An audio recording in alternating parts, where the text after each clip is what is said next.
this Burnout Extra, I'm going to show you how to jump a car, because this is helpful if you are stuck and don't know how to jump your own car with somebody else's. So what I have is 2 batteries right here, and I'm going to do a brief demonstration on quite literally how to jump it and how to get your car back and running. So in natural Burnout style, I chose the worst possible jumper cables, but essentially all you need is just any jumper cable. That will really do just fine. The thinner the cable, the longer you will have to wait to start your car, and I'll describe that in a few minutes.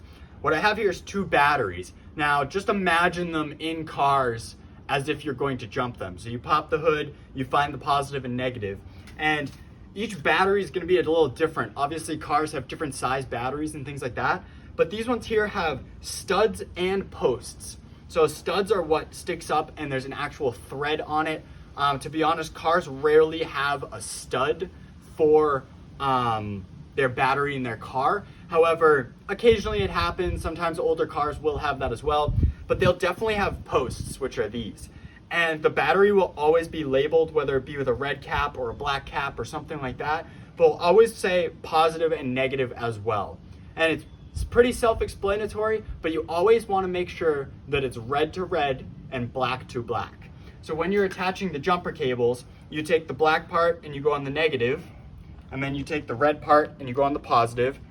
And as I mentioned, red to red, black to black, you always want to make sure that it's the same on the other side. So I'm going to take the red and go to the positive, and the black and go to the negative. And once again, this is just creating a series within these batteries. Normally it will spark by the tip here, so you'll know you'll have a connection. These 2 batteries are actually fairly low, so the spark is very minimal. But when you attach them red to red, black to black on positive and negative, you will normally get a really good result as far as a spark. When you have a fully charged battery charging a dead one, there will be a spark a little bit. And then it's all about transferring juice.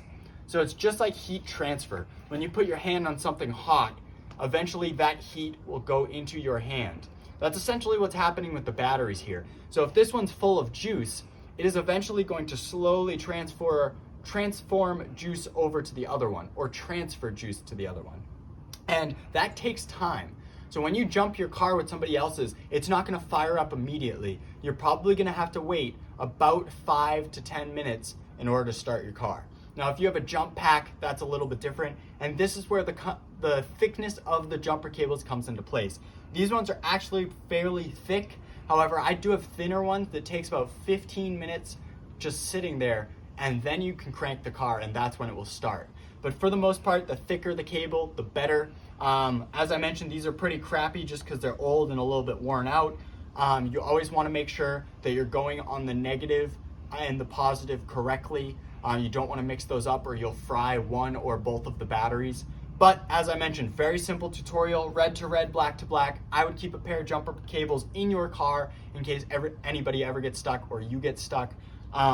A tech tip that I always learned is if you know your car is possibly having issues, every time you go to park, back into the parking space so that you know you'll be able to just pop the hood in order to jump your battery if you get stuck. But like I mentioned, those are just a few tech tips. If you're somebody out there who just genuinely doesn't know how to jump your own car, this is perfect for you. And I promise that it'll work every time with a little bit of patience. So keep one of these in your car, red to red, black to black.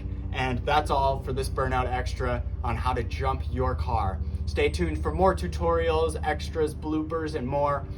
Feel free to subscribe to our channel and hit the notification bell. Feel free to leave a comment in the comment section if you'd like to see any easy thing done to your car, well explained. We love to do little tutorials and how people can do things themselves as opposed to bring their car to the shop. So definitely leave a comment down in the comments if you'd like to see something else. That's all for this Burnout Extra. Thank you for tuning in, and I hope to see you next time.